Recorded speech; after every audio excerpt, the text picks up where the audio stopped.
I've been seriously training for marathons for over 6 years now. After my first real intentional training block in 2019, I ran 3:10. Every summer for the next 3 years, I trained and raced in the fall, and I finally broke the 3-hour barrier after failing at that goal 6 times over. Every spring and fall since, I've trained harder, obsessed over monotony, and have come out on top with a PR on each peak race.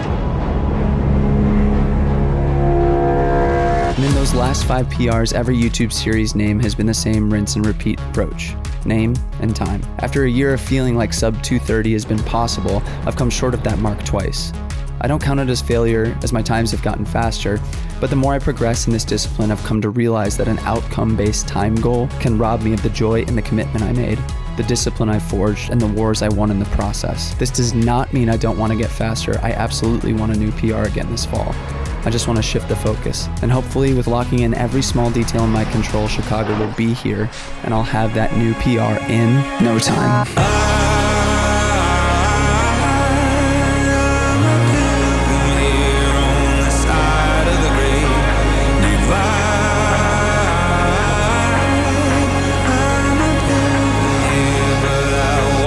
With you for a while.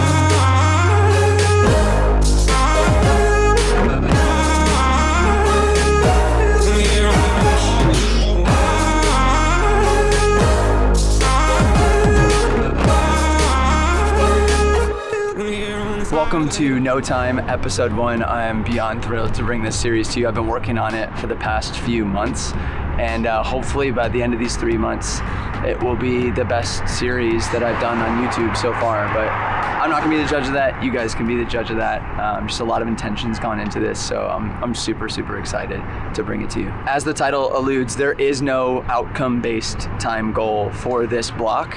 Every series before this, as I said in the intro, has been a name and a time. And hear me out, that's not a bad thing. Like, a time goal is a great thing for a lot of people, is a great thing for me to strive for a long time. But when you're kind of, playing with the margins and the margins are razor thin, it starts to become this moving goalpost that doesn't make sense all the time. And that's not necessarily me like skirting away from a hard goal. I just want to really focus on the training this block. Really look at that 1 percentile, those small things that I could change that I haven't changed over the past few years, and dial those things in. And then we'll see what the outcome is for the race. You guys get to experience what that is when I race, and I think that's gonna be really exciting to see if a difference is made. More than anything, I wanna stand on the Chicago start line. We're like meters away from it right now. I wanna stand on that line and feel the fittest and the strongest and the most mentally tough I ever have standing on that start line, or standing on any marathon start line. And if I could do that, if I could be on that start line and feel that way, I feel the goal is won in that. And then the result's just gonna be the result. The variables will be the variables. There could be weather again, there could be injury, there could be all these things, but if I really dial in all these things throughout the entire block, my hope is that I could stand on that line and feel that way. And I was tempted to name the series the 1%, because it's that top 1% of things I've ignored for so long. And I'm gonna go through the laundry list of what those things are and what every episode will be talking about. I wanna approach that top 1%, those outliers, with the same tenacity that I have been with my actual running, with my actual training the past handful of years. So here they are, in the order that I plan on doing them. Might switch them up, but we're gonna do increasing volume to 90 to 100 miles a week, tracking my macros and eating clean, strength and conditioning 3 to 4 days a week, supplements and fueling, strides and hill sprints, sleep, plyometrics, reading, mobility work,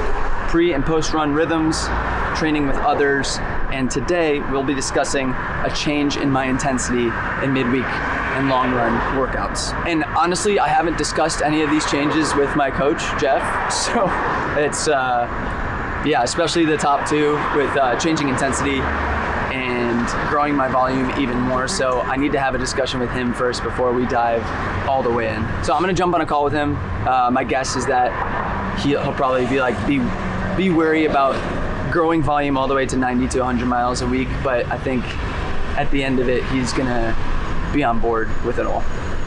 Obviously, we want to make sure we're aligned on how to approach it. If you feel like I'm being too aggressive, like what would it look like to have a whole training block where I throw the kitchen sink at this thing, but have no fixated time goal obviously be strategic on race day and figure out like what shape I'm in and what I'm capable of, but just really, really focus on the training. No, that's exactly how I'm positioning it. It's like, there's still as much theater. Funny enough, it's like, well, see what happens, like we don't know. There's no time attached to it, but we'll see what goes down. I'll race my hardest. I thought that video continuity wise would make sense, but now we're back here. Yeah, I totally just acted like I hadn't talked to him already. I did. He's on board. He actually said if he could have it his way, he would have it be this way for everyone. No outcome-based time goal. Just get as fit as you possibly can, build as much volume as you possibly can relative to your lifestyle, and if you can handle that, and then see where you're at, and make the time goal when you're close to the race, when it makes most sense. I know many would look at the increase of mileage as just miserable, but I'm so thrilled to be running more. I love running, so I'm super excited to have most of my days be doubles. Now that I have the treadmill in my garage and my home gym, super thrilled to have the chance and opportunity to run this much in a training block. I think changing my mindset in that way is what's going to lead to a lot of success and being more consistent with it. Not something that I have to do, but something that I want to do, that I like to do. So let's take a look at how I'm putting this change of intensity into practice. We'll jump back to a fartlek workout that I did with my buddy Iggy on the 606 trail, July 9th. It's a beautiful morning. Check it out.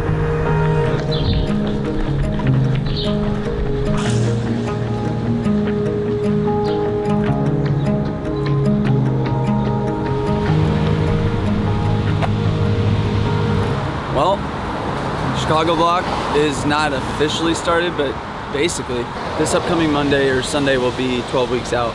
I got Iggy here. Today we are jumping on the 606, one of my favorite Chicago trails. Crazy Jeff fartlek workout. It's a 1, 2, 3, 2, 1, 2 times with a bunch of weird rests in between. It's all programmed in my watch. But yeah.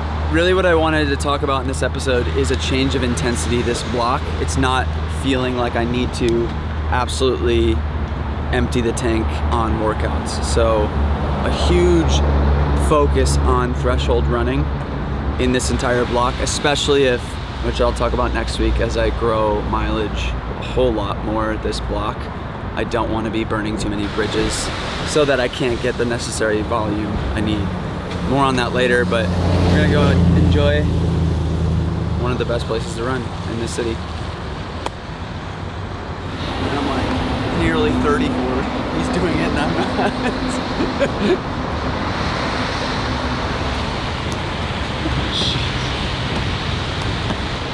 Yeah, dude, this has to be doing something.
I've been deeply inspired by Jake Barraclough, Ran to Japan on YouTube, and my friend Chris Striegel from the Life in Stride podcast. They both have had huge successes in their marathon performances with running much higher volume. And while I can't always say that Jake has lower workout intensity, I've been so fascinated by a lot of Striegel's midweek work. In his Bayshore block, he did a lot of double threshold days in the form of kilometer repeats all the way down to 400 meter repeats, all at threshold, LT1 and LT2, depending on the day. And to see him slice his PR from 230 down to 222 was so wild. given his midweek intensity was consistently, 7 to 8, 8.5 out of 10 in rate of perceived exertion. I know that if I'm going to increase the mileage as much as I want to, and as much as Jeff confirmed on that phone call, I'm going to need to decrease the intensity in my midweek work, relative to what I've done in the past in order to recover well and hit my mileage for the week. And I think more intense track efforts in past blocks helped a ton on 70 to 80 miles a week.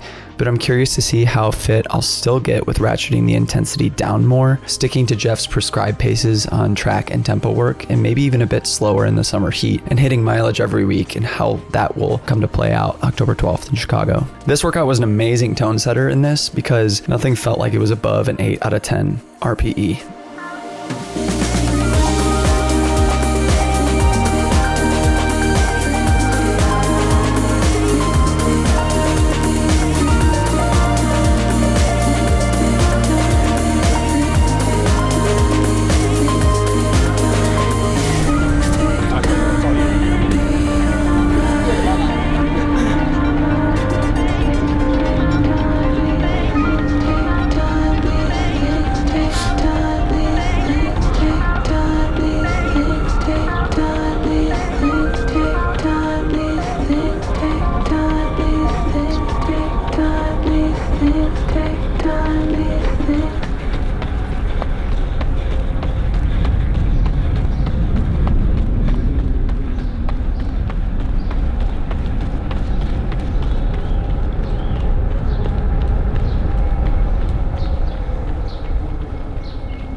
Just as a baseline, see where I'm at, because I started running, I've put in 2 20-mile weeks, so we'll see. But if I can go sub 20 next Wednesday, and then my goal will be by the time of a turkey trot, I'll try and go for a 5K PR, which is 17 flat. So. All right, what's the workout today? Today, I'm gonna do 3 by mile, LT pace. I don't know what LT pace is, so I'm just gonna go out there and rip it and probably die, but we'll see.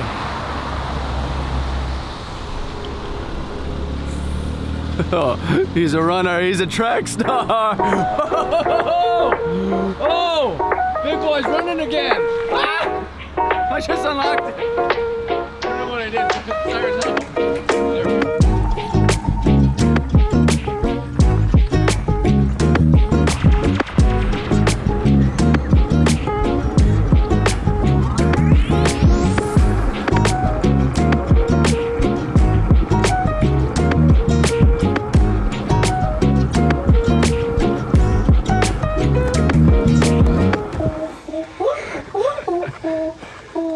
We grind that one out.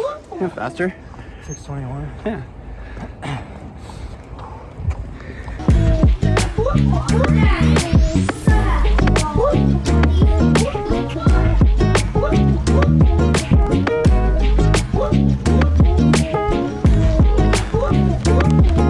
There's no time like tree time. In the series, I'll also be doing, hopefully every episode, check-ins up here in my oak tree. Yes, this is my oak tree up in the backyard, and I'm about 15 feet off the ground, and it's kind of horrifying. Every week I hope to cover 3 big things up in the tree. First, my weekly mileage. So let's dive into what I ran this past week. This is kind of a unique one because I'll talk about all of the weeks leading up to the first week of training, and I usually consider a marathon block 12 weeks. I ran Bayshore Marathon as a non-peak race, and I paced friends there, as well as Grandma's Marathon, where I paced a few of my athletes that I coach. So I needed to stay relatively in shape to be able to do those and still break 250 in those races. So I've been keeping anywhere from the lowest was 45 all the way up to over 80 miles in a week the past 12 weeks leading up to this formal Chicago block. Past 2 weeks specifically, I did about 70 miles each week, and I'm currently in a week where it's Thursday right now, and I'm up to 52 miles already, meaning I'll probably break 80 this week, going into the first week of Chicago up over 80, if not over 85. My legs are falling asleep. That can't be great for getting down. Next, I want to talk about my training status. So within the Coros app, I can check base fitness, load impact, and intensity trends. They're not sponsoring this series, it's just still in their system. And it's a good metric for figuring out how I'm increasing fitness-wise and actually having analytics, actually having numbers to track all that fitness. As of July 17th, I have a base fitness of 94 within their app, and that's been steadily growing over the past few weeks. I've been kind of floating around the 80s mark for a while, and just this past about 10 days, between 70 miles and on track to be over 80 miles in the week, I've broken a new barrier and gotten up to like low to mid 90s. Based off of this trajectory and what I plan for a lot more intensity and mileage in this block, I'm probably going to go up to like 120 on this metric, I would assume. My load impact is also much higher. You can sort of see in this zone, there's an intensity trend zone, recommended zone that they recommend between what's too much and what is the bare minimum for maintaining and increasing fitness. And I'm finally sort of in the middle of that zone now at about 120 to 130%. I know once I get up to the more peak miles of this block, closer to 100 miles a week, that's definitely going to be much closer to the 150% intensity trend zone. And that big spike that you see a couple of weeks ago was Grandma's Marathon at a 125 load impact. But even just yesterday, I had a big day between running through the city and pacing Cyrus on his 5K time trial. It was nearly the same load impact on Coros as Grandma's Marathon was. So again, as you see more intense days, as the weeks progress, now it's just a lot of fartlek work and not a ton of repeat work. But once you see those bigger Jeff midweek workouts, you'll see that the load impact increase quite a bit, especially on the long run workouts. He told me I'll probably be doing about 5 20-mile long runs, which is insane to me. Finally, the last thing that I am most excited about for this series, it's grown very quickly near and dear to my heart. My boys and I, my whole family and I have been watching the Ryan Trahan 50 States in 50 Days YouTube series. I've been a big fan of Ryan for a while now, and he is somebody that we watch online together as a family. There's not many things I'm willing to watch with my kids online. He's one of them. Just how wholesome and redemptive his work is, and just how goofy and funny he is. But him and his wife Haley are doing 50 states in 50 days with a bunch of different challenges, but they're raising money for St. Jude Children's Hospital. And I've just been so inspired by this series. I've been yearning to be more philanthropic with my efforts online, and so I am doing a St. Jude fundraiser as well with this entire series, and there's some really fun caveats to that. It is threefold. First, for every new subscriber in this series, I'm going to donate 50 cents of my own money into this fundraiser, all the way up to $10,000. So if I gain 20,000 new subscribers in this series, there'll be $10,000 out of my own pocket into this fundraiser. Next, any new sponsor that comes onto the channel that hasn't been on the channel before, I will be donating 50% of those proceeds to the fundraiser as well, and I'll be doing a 30 to 45 second integration for that brand, and it won't be a brand that I wouldn't work with otherwise. Finally, this is where you all come in. If you would like to donate to this campaign and help with this fundraiser, every $1,000 raised between you, sponsors, and myself out of pocket, every $1,000 will equal 1 mile run on December 1st, 2025. Which means if we raise $27,000, you all will force me to do my first ultra marathon. But the question is, how much higher above 27,000 will we get? How many miles will I have to run? That's the question, and I'm really excited to see what that answer is, and I'm really horrified to see what that answer is. I shared about this before Bayshore. Our son was hit with a bat in this backyard by our oldest on accident, and we had to go to the hospital and receive 15 stitches, and thank God he didn't have any eye damage or brain damage or anything like that, and he's made a full recovery, just has a gnarly scar on the orbital bone part around his eye. Just got me thinking, watching this series with Ryan and seeing St. Jude, there are children and families in much more dire circumstances than that, and the way I felt on that day. I just can't even fathom what these other families go through with their kids being sick. To know that there is life-saving care at St. Jude, where these families don't have to pay a single dime for the care of their children, is just one of the most special things I've ever come across. And so I want to give back in that way, and I hope you guys feel that way as well. So if you're not subscribed, definitely subscribe. If you'd like to give the campaign, it's always going to be linked in the description. All right, that's Tree Time. I will see you again in next week's Tree Time, where we will see how many new subscribers and how much money is raised for the campaign so far. My feet are asleep. I'm horrified to get down on this ladder. Okay, don't die. Nope, there goes my phone.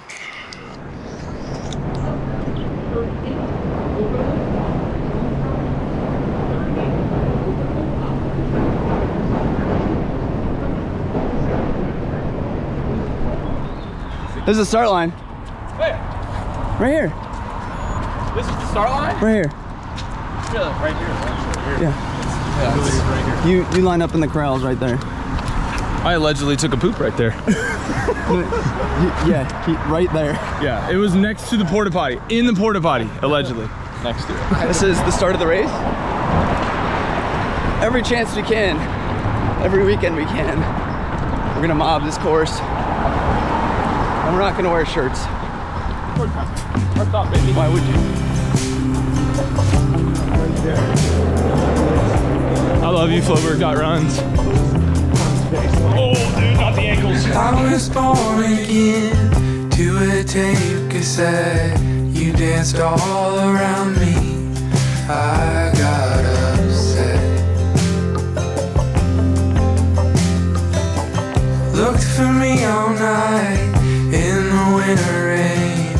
If you don't come home, boy, your life will never be the same.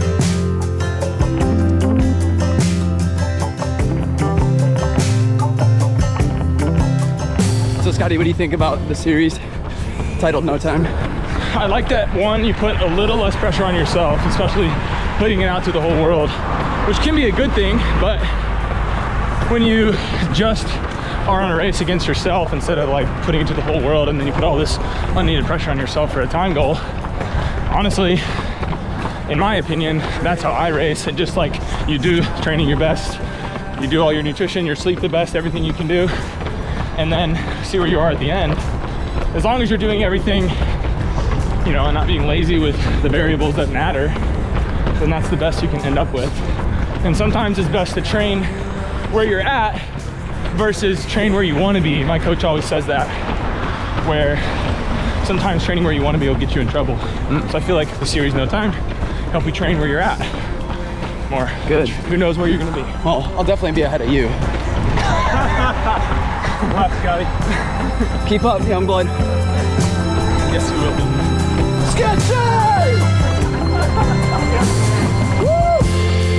Jesus Christ, I'm down on my family ties holding me. You should go. You should jump. Nothing breaks these ties.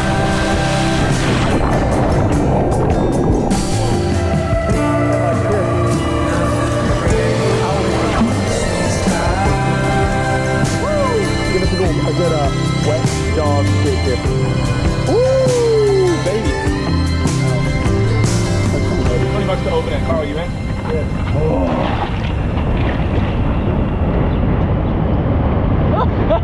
Okay.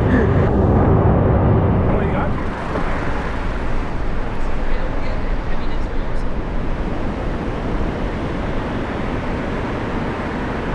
Alright, well, every episode of this series I want to check in with you to see if what I'm doing is a little too crazy, or if everything's okay, or what you're afraid of, and how this change could affect us.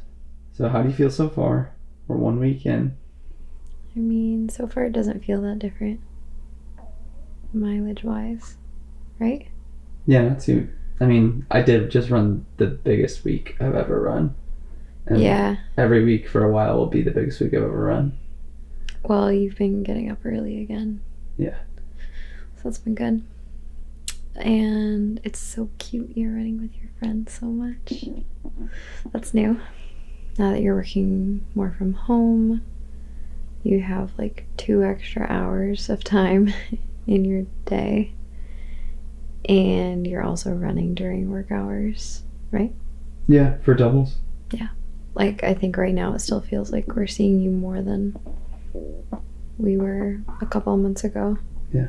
And now whenever you have to go to the studio, everybody's like, what the heck, Dad? My stomach keeps rumbling. Do you hear that? Yeah. So, are you concerned about any of the changes at this point? I think like a year ago, I would have felt like nervous about it. But I think because it's so integrated into your work now, and because you've found such a better balance of work and life and prioritizing our family more, I'm not nervous. I mean, I think actually even after Chicago, what did you run at Chicago? 2:35? What'd you run? 2:33. 2:33. And then you were like, yeah, I want to go faster. And I'm like, when's it gonna end? When is good enough gonna be good enough? But now I know the answer to that is never. It will never end. Because you're Eric Floberg. You're psychotic. Yeah, it just feels really normal now. Although, if I'm being honest, and you don't have to put this in, I'm so annoyed by... Now we're getting real. I'm so annoyed by the food stuff. Tracking macros. So annoying. Oh my gosh. If you start weighing your food, it's over.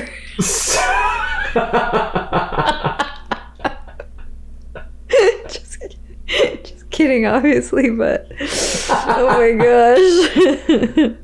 What are you're not gonna be annoyed once I have a 6-pack? I don't care. I think you want that more than anyone. Okay, I love you. Love you. It's not just a change of workout intensity that's going to be most important this block. It's a change in many things. It's a shift into more intentionality and an abandonment of apathy in the margins. But it's clear that the only way to progress from here is to change dramatically. And you know what they say, change is a good thing. I'll walk with you for a while.